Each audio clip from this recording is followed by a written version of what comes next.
Buenas noches, queridos estudiantes. Hoy continuamos con nuestra clase 7 de la unidad 4, que trata muy bien el matrimonio institución divina. Y el matrimonio es una institución divina, como bien se denomina, porque se remonta al origen de la creación misma cuando Dios declara en Génesis 2:24: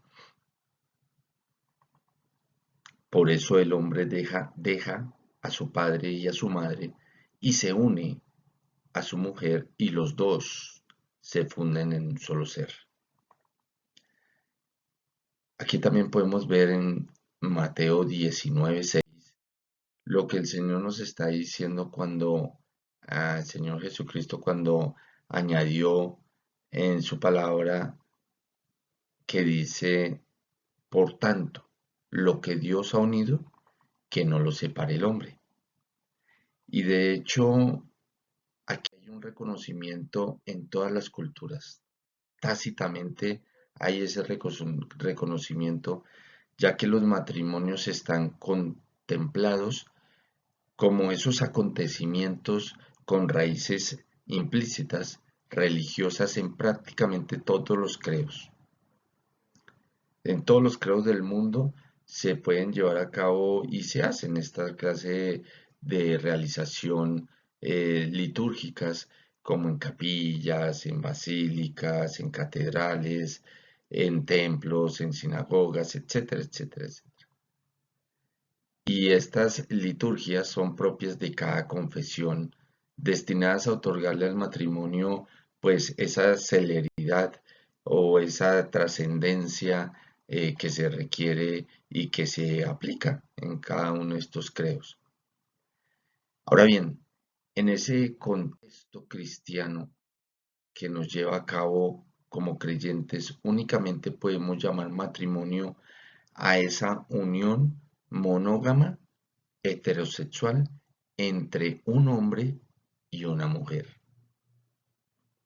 Y fíjense bien que la ética cristiana se opone de una manera frontal a esa legítima que se le ha venido dando a la poligamia y al mal llamado matrimonio homosexual.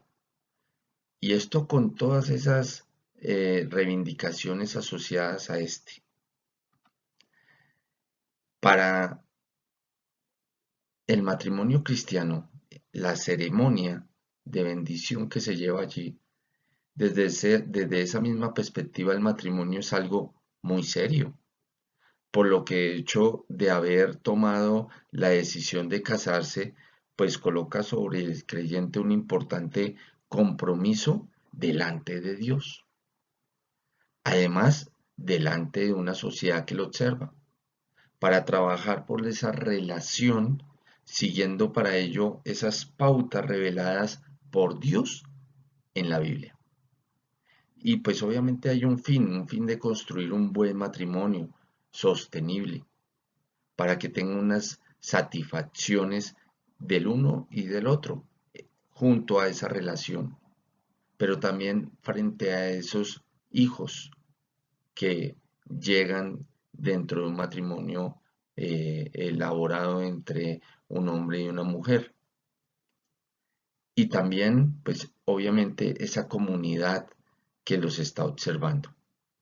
Entonces, dado esto, a continuación vamos a revisar la diferencia entre un matrimonio como pacto ante Dios y como contrato civil ante el Estado. Aquí lo podemos ver en este slide. Tenemos un pacto a mano izquierda y un contrato a mano derecha. Y en el pacto, pues aquí se determina claramente que es una relación de tres: Dios, esposo y esposa. Y en el contrato, pues evidentemente hay una relación de dos: el esposo y la esposa. Como ya lo leímos en el pacto en Génesis 2:24, pues es el hombre deja a su padre y a su madre. En Mateo 19:4-6 también lo revisamos, que es lo que Dios ha unido, que no lo separe el hombre. Entonces en el pacto es La terminación se da hasta que la muerte nos separe, pero en el contrato da la opción de ser terminado en cualquier momento. Es un papel. En el pacto lo mío es tuyo, mientras que en el contrato se protege lo que es mío. Y en el pacto también podemos ver que tus intereses son los míos, porque es una entrega total, mientras que en el contrato cuida mis intereses. ¿Ya? Habiendo aclarado esto, pues existe dentro del matrimonio algo que se llama trabajo colaborativo. O sea, el mejor trabajo que se puede desarrollar dentro de este contexto matrimonial entre un hombre y una mujer, pues hay esa convicción que establece esa célula básica de la sociedad para poder llevar una familia. Y el matrimonio provee el mejor y el más fundamental trabajo de ese equipo dentro de una sociedad. Fíjense bien lo que dice Eclesiastés 4:9. Es que más valen dos que uno, porque obtienen más fruto de su esfuerzo. O sea, hay una multiplicación de esas fuerzas, que haya su explicación en el hecho de que el matrimonio no es una unión de dos, sino una unión de tres. Pues Cristo mismo es ese cordón de tres dobleces, ese tercer hilo en esa relación que le brinda esa fuerza, pero además esa solidez. ¿Dónde nos lo revela? Nos lo revela en Eclesiastés 4:12 y dice, uno solo puede ser vencido, pero dos pueden resistir. Y aquí hay una exclamación directa que dice, la cuerda de tres hilos no se rompe fácilmente. ¿Ya? Entonces, como les decía ahorita, el matrimonio es una entrega total, donde aquí los actores, esposo y esposa, pues van a tener una buena comunicación.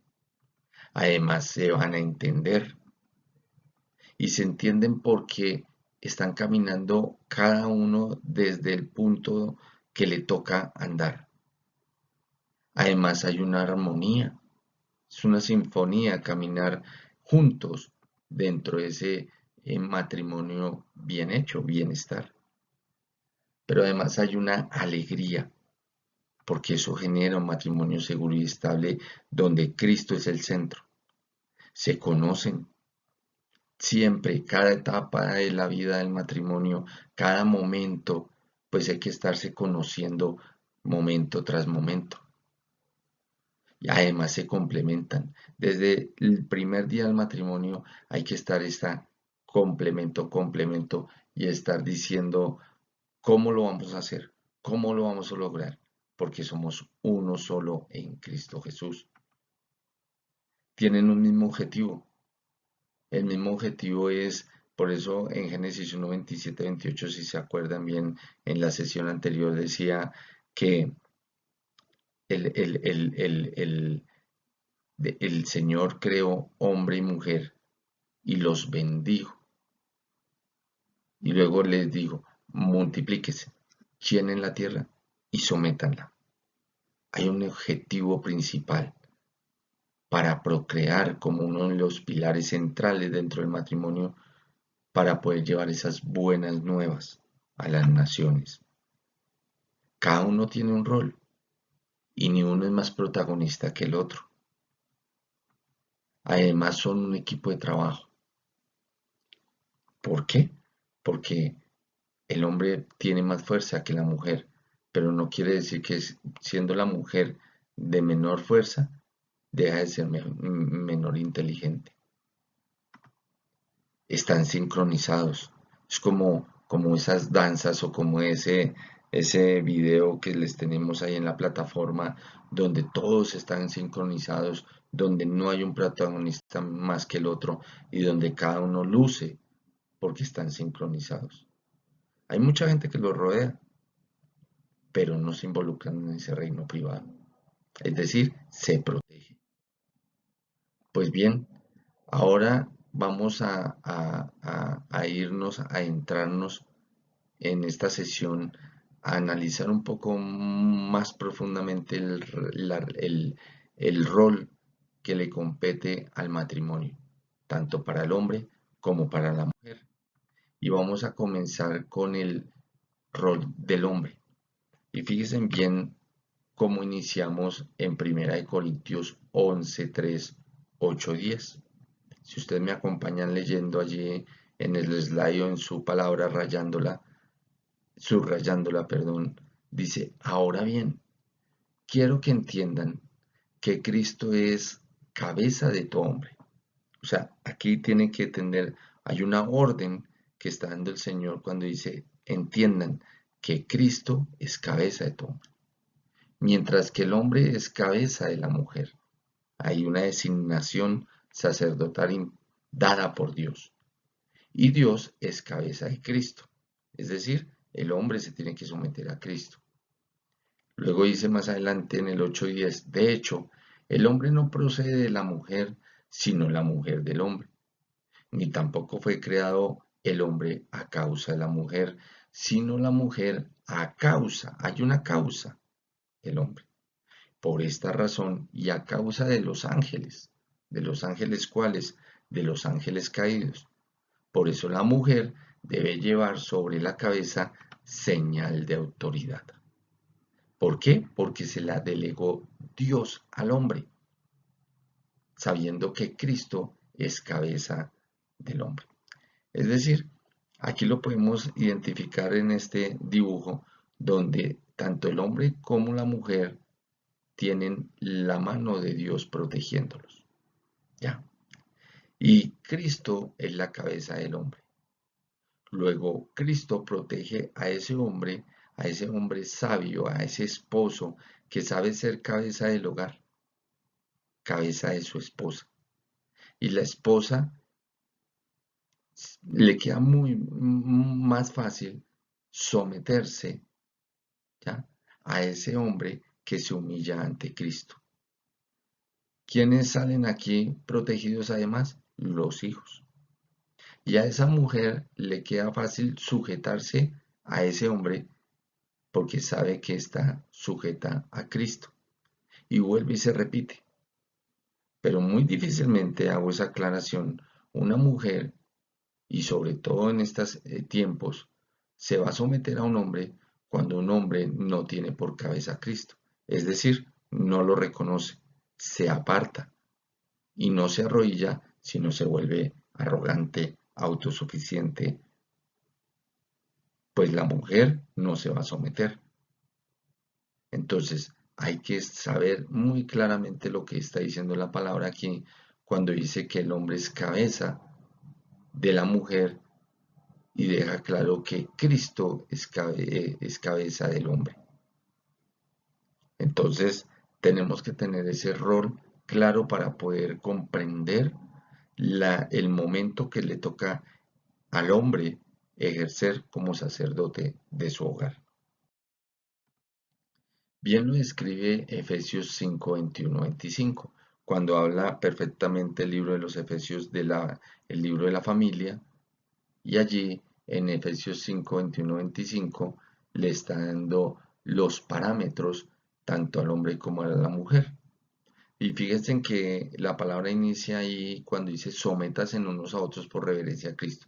Es decir, lo que decíamos en el slide anterior, cuando miramos esas características, donde la esposa, donde la esposa y el esposo se hacen reverencia a Cristo. O sea, ambos, ¿cierto?, se tienen que someter a Cristo. Y luego en el 22 le deja claro a la mujer, le dice, esposas, sométasen a sus propios esposos como al Señor. Porque el esposo es cabeza de su esposa, lo acabamos de ver en 1 Corintios. Y viene esta condicional, así como Cristo es cabeza y salvador de la iglesia. O sea, la mujer tranquila, vaya segura, porque sabe que Cristo es la cabeza de ese varón, la cual es su cuerpo. Y viene otra vez la condicional, así como la iglesia se somete a Cristo, también las esposas deben de someterse a sus esposos en todo. Luego viene al hombre, en el 25 le dice, esposos, amen a sus esposas. Es decir, den en cuenta la diferencia aquí. La esposa se somete al esposo en todo, pero el esposo ama a su esposa. ¿Y cómo nos lo refleja el Señor?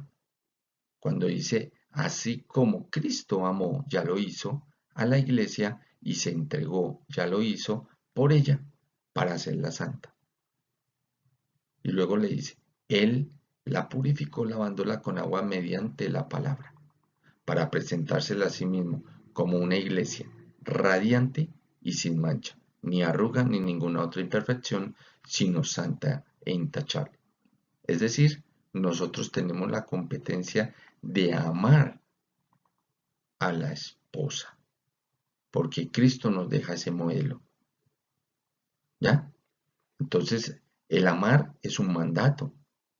Luego nosotros tenemos que amar a la esposa por mandato de Dios. Y la esposa someterse por orden del Señor. Entonces, miren esta frase que dice acá. No todos los hombres son iguales. El hombre que ama a Dios sabe amar a su esposa. Primero y segundo mandamiento, ¿no? El hombre que trata mal a su esposa, pues tiene una mala relación con Dios. ¿Ya? Entonces, ahí se me fue mucho. Vamos a ver ese modelo de cabeza a seguir del hombre que, que debe ser el modelo de Cristo.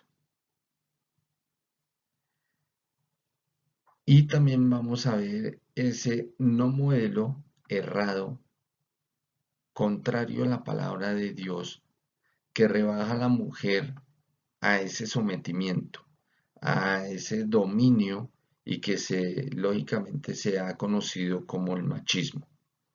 Entonces vamos a ampliar un poco más sobre esa idea errada del hombre de ser cabeza del hogar a partir de ese fenómeno cultural del machismo, para luego profundizar cómo debe ser ese hombre cabeza de su esposa conforme al modelo de Cristo. ¿Les parece? Entonces vamos a ver ese hombre cabeza del hogar a partir de ese fenómeno cultural del machismo. Ajá, les tengo ese slide, esa foto donde evidentemente se ve ese hombre sometiendo a su voluntad a esa mujer.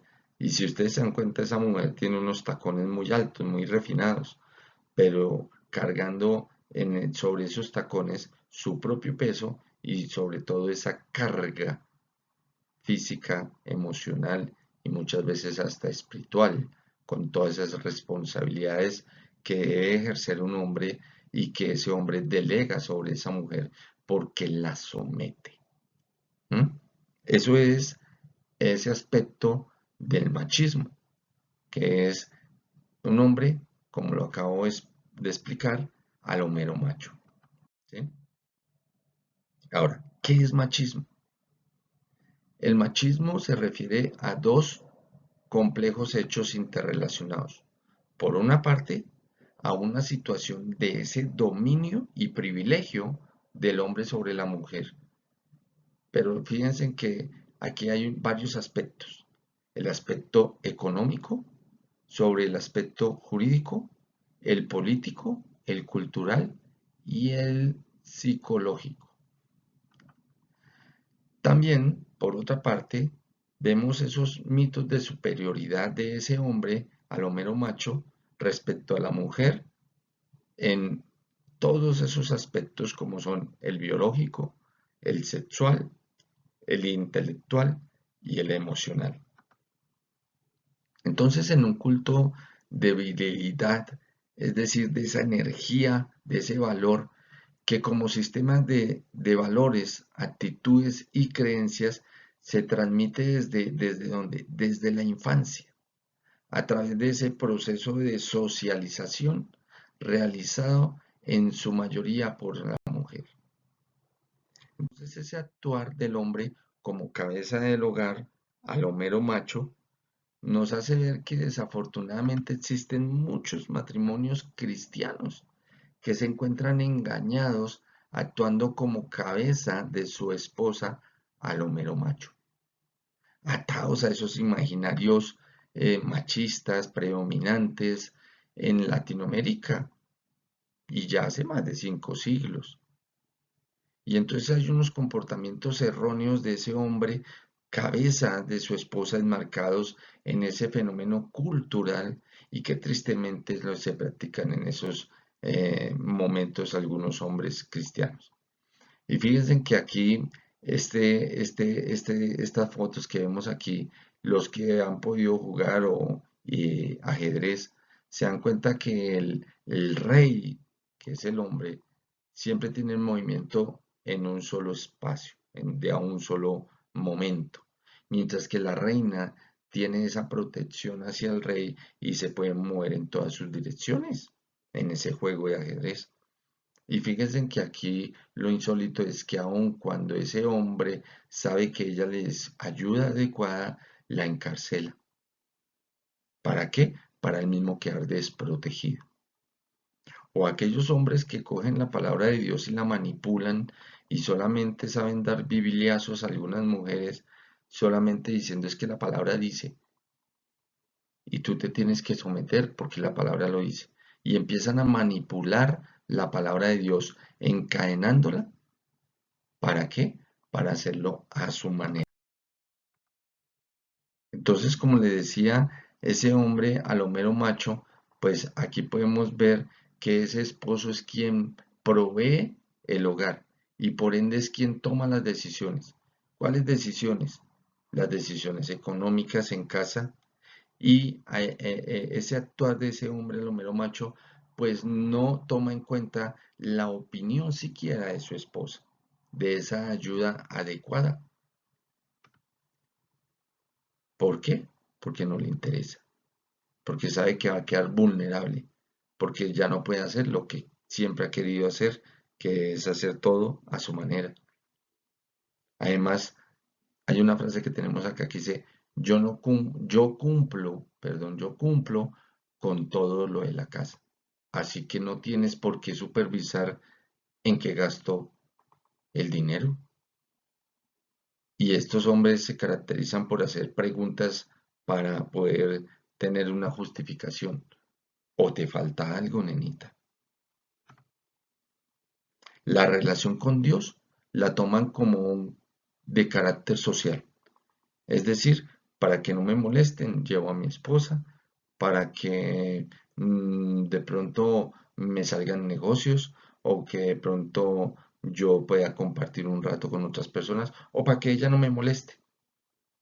Entonces lo tomo es como un club social. También en la parte eclesiástica se pueden ver hombres de este tamaño a lo mero macho que pronuncia palabras que dicen las que oran son las mujeres. Yo no tengo tiempo. Yo trabajo muy duro. Yo tengo que hacer otras cosas. No le corresponde además impartir, porque así lo tiene desde su psiquis, esos principios morales y espirituales a sus hijos. Eso lo denomina y lo cataloga y dice, eso es tuyo, esa es tu responsabilidad. ¿O qué estás haciendo?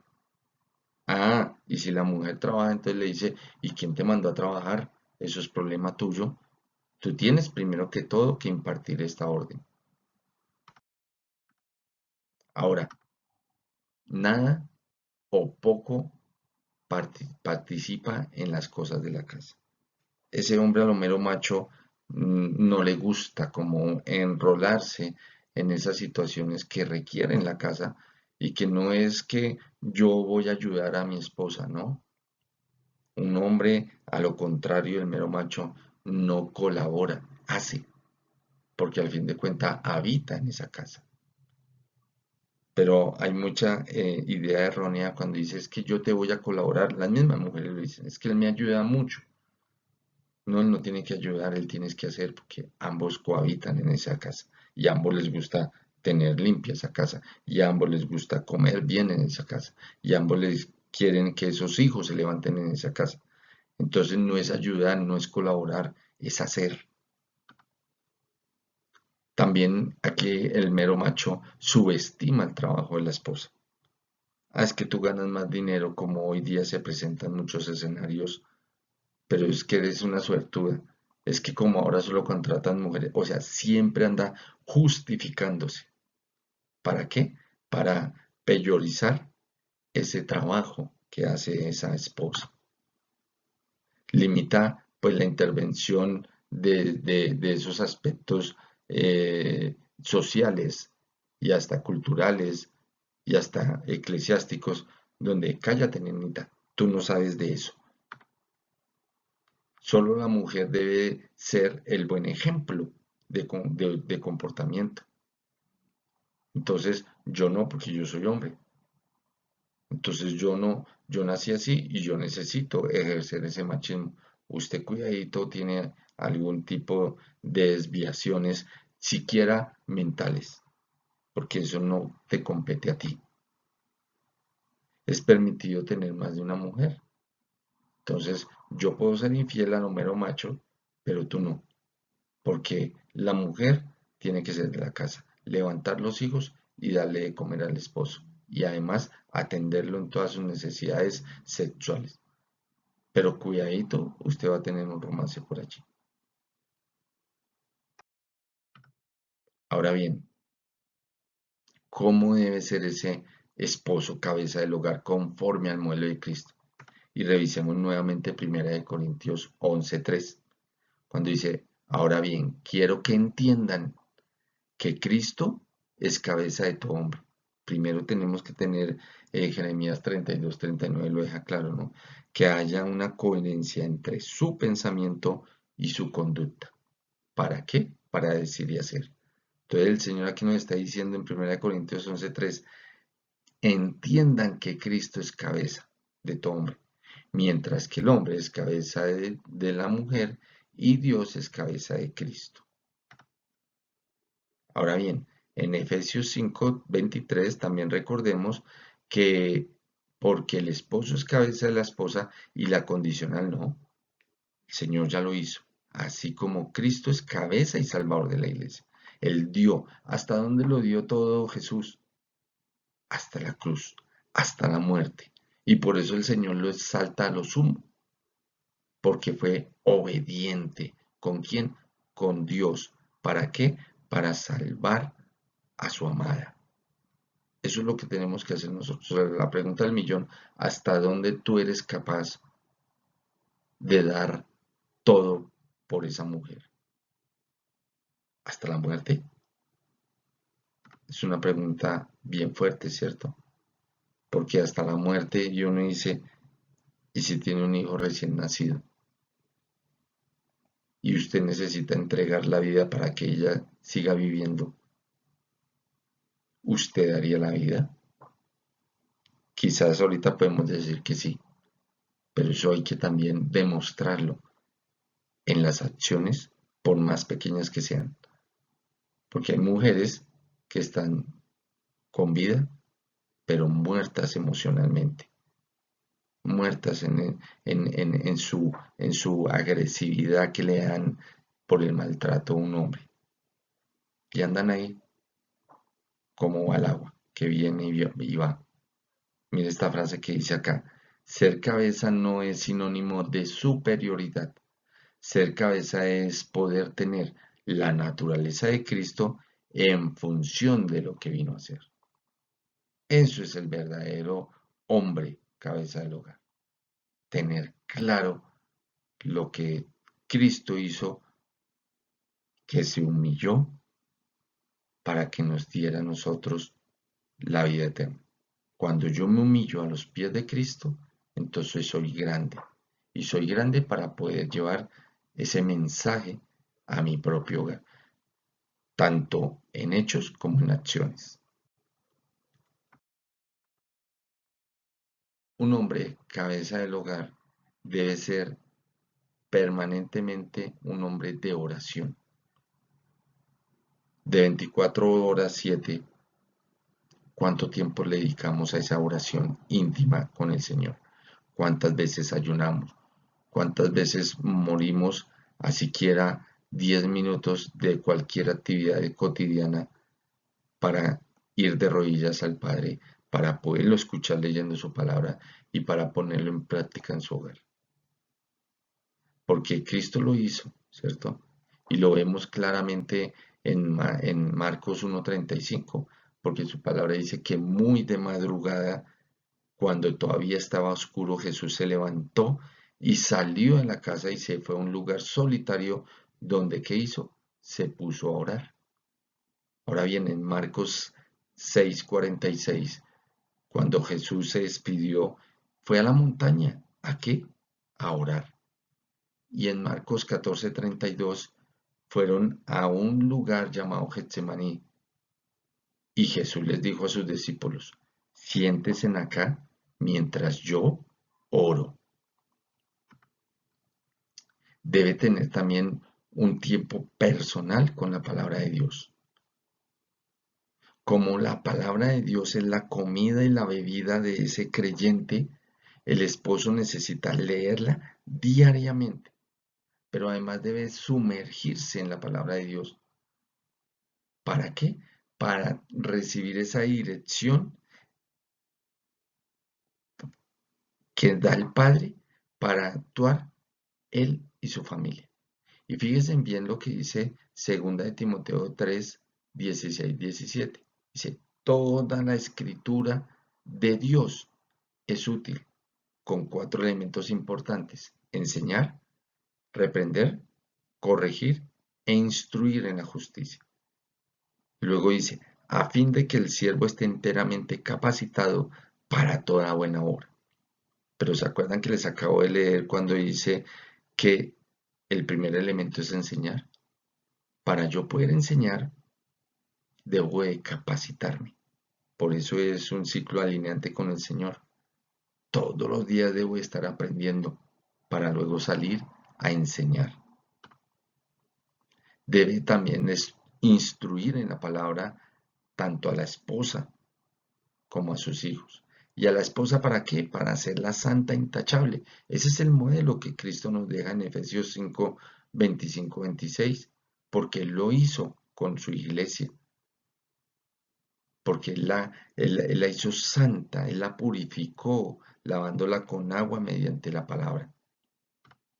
Además, debe instruir a sus hijos en la palabra de Dios. Y recuerden ese versículo tan hermoso en Deuteronomio 6, 6, 9, cuando dice, grábate en el corazón, es decir, no solo en el músculo, sino en todo lo que bombea, en todo su ser, estas palabras que hoy te mando. Y luego dice, incúlcaselas continuamente a tus hijos. Háblales de ellas cuando estés en tu casa y cuando vayas por el camino, cuando te acuestes y cuando te levantes. Átalas a tus manos como un signo. Llévalas en tu frente como una marca. Escríbelas en los postes de tu casa y en los portones de tus ciudades. Y por ello pasamos a poder motivar a su familia a congregarse. La familia necesita adorar a Dios, necesita crecer en esa comunión con otros en la familia de Dios. El esposo debe motivar evidentemente a la esposa y a los hijos a congregarse en una iglesia de sana doctrina como la que estamos, Casa sobre la Roca. Además de esto, debe motivarlos a permanecer y a compartir tiempo con otras parejas cristianas que son ejemplo de madurez espiritual. Hebreos 10:25 nos dice, no dejemos de congregarnos como acostumbraban a hacerlo algunos, sino animémonos los unos a los otros. Y con más razón ahora que vemos que el día se acerca. También debe amar y darse totalmente a su esposa. ¿Por qué? Porque Cristo lo hizo. Pero como yo va a morir por ella, es que cansa mucho, es que dice mucho, es que piensa mucho, es que ofende mucho, es que hay que hacerlo, porque Cristo lo hizo. Y Cristo no se quejó. Cristo lo único que dijo fue en ese momento tan difícil y tan doloroso, Padre, perdónalos, porque no saben lo que hacen. Por eso lava con su sangre los pecados de la humanidad. ¿Para qué? Para mostrar su iglesia, su novia, a ti y a mí, como una iglesia radiante, sin mancha, ni arruga, ni ninguna otra imperfección, sino santa e intachable. Para algunos hombres el amar a su esposa es simplemente quererla, no abandonarla, proveerla, ignorarla y en algunos casos soportarla. Y con esta condición se da claro que no es a la manera del hombre, sino que debe ser a la manera de Dios. ¿Y cómo puede satisfacer la necesidad de amor incondicional de su esposa?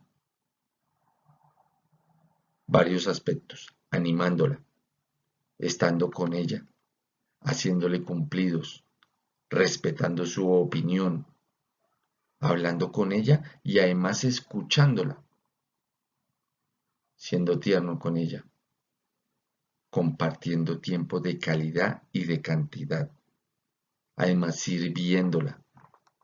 Fíjense en lo que dice en este momento, me acuerdo, 1 Corintios 13:5.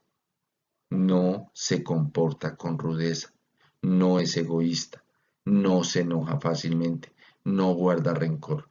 ¿Ok? Además, ese hombre eh, sometido a la voluntad de Cristo debe ser un hombre de una sola mujer. ¿Mm?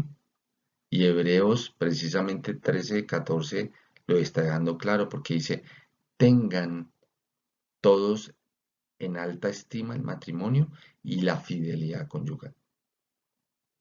Además, hay una advertencia, dice: porque Dios juzgará a los adúlteros y a todos los que cometen inmoralidades sexuales. También Proverbios 5:15-20 dice: goza con la esposa de tu juventud, que su amor te cautive todo el tiempo. Y luego viene la pregunta: ¿por qué, hijo mío, dejarte cautivar por una adúltera? También debe respetar y comprender a su esposa. Y él lo dice 1 Pedro 3:7. Y me fascina cuando termina ese versículo, porque inicia diciendo: de igual manera, ustedes, esposos, sean comprensivos en su vida conyugal, tratando cada uno a su esposa con respeto, ya que como mujer es más delicada, es un vaso frágil. Y dice: y ambos, no solo el hombre, sino ambos, son herederos del grato don de la vida. Y ahí viene esa otra condicional que sale ahí cuando dice punto seguido, dice: así nada estorbará las oraciones de ustedes. Entonces, ¿cómo un hombre puede respetar y deshonrar a su esposa? Pues a través de palabras, como le acabé de decir, pero también de acciones. Entonces, a las mujeres no se les hace chistecitos por su apariencia física, ni en broma. Es decir, ella es bonita pero dormida, ni tampoco de su capacidad intelectual. Cuando se dicen frases como se le quema hasta una olla con agua, y mucho menos de esa sensibilidad emocional que dice llora y llora y se la pasa llorando por cualquier cosa. No, amigos, la esposa necesita sentirse escuchada, comprendida, valorada, necesita atención, necesita ser que ella es la número uno, que está por encima de otras personas, necesita que se le demuestre respeto como persona, necesita saber que ella ejerce un valor, necesita seguridad. Segunda de, ¿qué? Perdón, Colosenses 3:19 dice: esposos, amen a sus esposas y no sean duros con ellas. Una esposa no respetada, ni valorada, ni honrada, ¿qué va a hacer? Se va a alejar, se aparta, no siente la libertad de responderle a su esposo sexualmente. En algunos casos busca en otro lugar esa satisfacción de necesidades y no necesariamente el buscarla las va a buscar con otros hombres, sino se encierra con sus hijos, con la familia paterna y materna. Además, mire, debe valorar a su esposa como ayuda idónea, valorar ese trabajo que hace en casa. En la toma de decisiones hay que decirle, ven, acompáñame en esto. ¿Qué, qué opinas con respecto a estas decisiones que vamos a emprender? No que esas decisiones que ya tomé, no es para informarle, es para consultarle su opinión y que se entre bajo ayuno y oración para que Dios revele y entonces ahí la mujer se siente importante. Pero no simplemente, mira, pasó esto. No, pues me está contando, me está pidiendo una opinión. Génesis 2:18 lo dice. Luego Dios el Señor dijo, no es bueno que el hombre esté solo, voy a hacerle una ayuda adecuada. Y Eclesiastes 3:9 dice, más valen dos que uno, porque obtienen más fruto de su esfuerzo. También debe tener claro que son uno solo en Cristo Jesús y que por ende no puede hablar, no puede haber secretos entre ellos. Lo dijimos al comienzo en Génesis 2:24, ¿cierto? Hay que dejar a padre y madre y hay que unirse y los dos se funden en un solo ser. Entonces esos secreticos no funcionan. Un hombre de Dios no tiene secretos con su esposa, el libro abierto, no tiene claves, no tiene secretos de teléfonos, no carga dos celulares para confundir las situaciones. Es honesto, es transparente, es cristalino, ¿cierto? ¿Qué tal uno diciéndole, ocultándole cosas a su esposa en cuentas financieras, en cuentas bancarias, en deudas, en superávit, en comportamientos? Y uno después va y le pide al Señor, Señor Jesús, dame esto, dame aquello, dame... Y el Señor, no, no, no, yo te tengo que ocultar esto, esto no es para ti. No, el Señor, todo un libro abierto. Pidan y se les dará. Busquen y encontrarán. Llamen. Entonces el Señor nos está diciendo ahí que nosotros con Él somos libros abiertos. Entonces no podemos ser libros cerrados o libros a medias con nuestro cónyuge, con nuestra esposa. Y Efesios 5, debe proveerla, protegerla, ¿cierto? Y sustentarla a su esposa. Bien lo dice Efesios 5:29. Pues nadie ha odiado jamás a su propio cuerpo. Al contrario, lo alimenta y lo cuida, así como Cristo lo hace con la iglesia. Es decir, usted tiene que responder por ese hogar, porque el hombre no solo provee en lo material, también provee en ese alimento espiritual para su hogar, como esa cabeza espiritual. Debe proveerla emocionalmente también, lo que les decía arriba en los otros slides, debe dedicar tiempo de calidad y de cantidad, brindando atención, dando ese verdadero amor, el amor de la entrega, el amor incondicional, ese amor ágape. Debe proveer oportunidades para su esposa, pero también para sus hijos. Debe estar atento a esas necesidades del hogar en todas sus áreas. Y hay que proteger a la esposa, no solo en lo físico, sino también protegerla en lo anímico y en lo emocional, ¿cierto?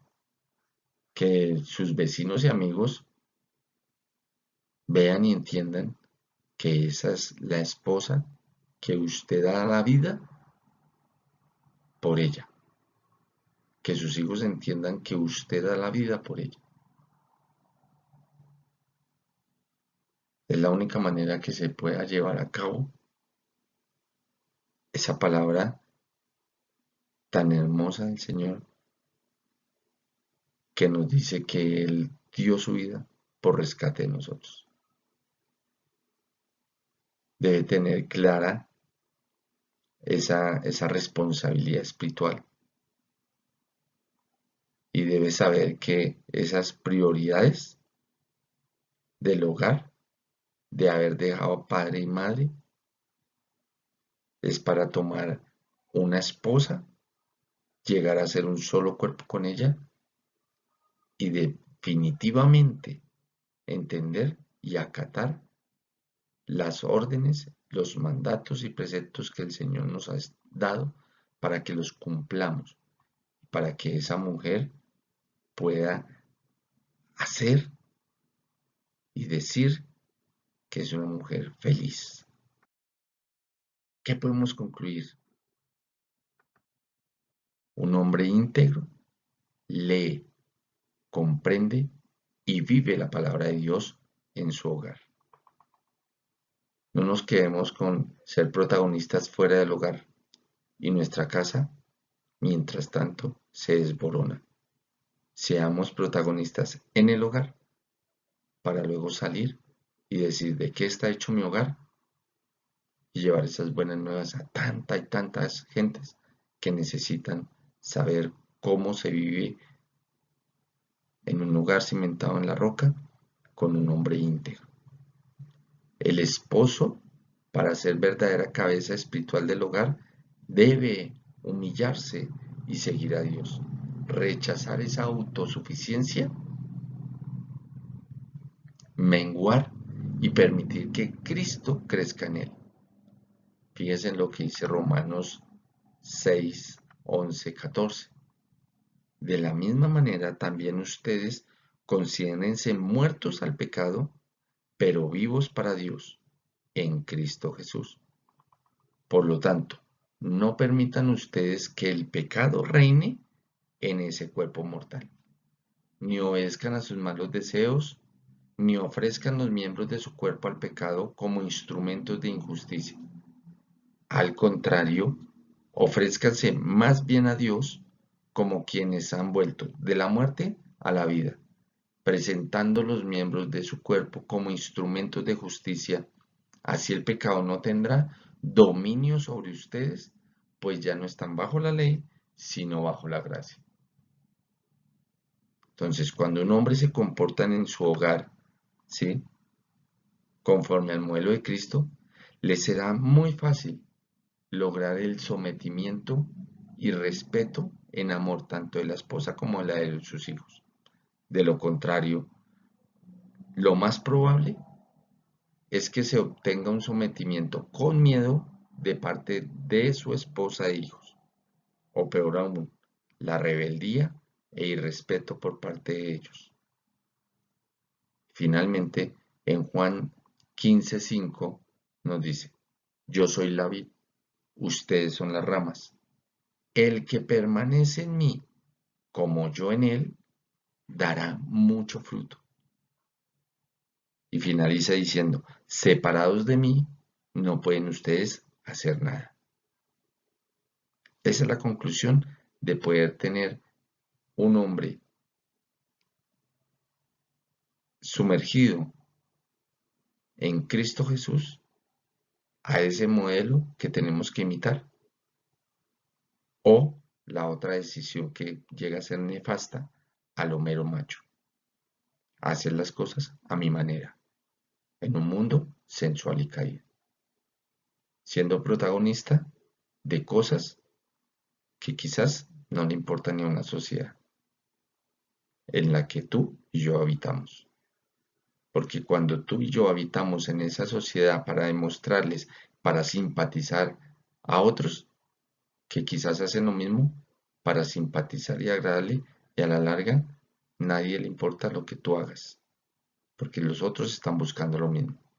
Pero un hombre conforme al modelo de Cristo Jesús, esas personas, si tarde que temprano, van a querer saber de lo que tú estás hecho, porque eres un hombre íntegro, porque eres un hombre entregado y humillado a Cristo Jesús y que lleva un hogar cimentado sobre la roca. Los amo en Cristo Jesús. Nos vemos en la siguiente sesión. Chao, chao.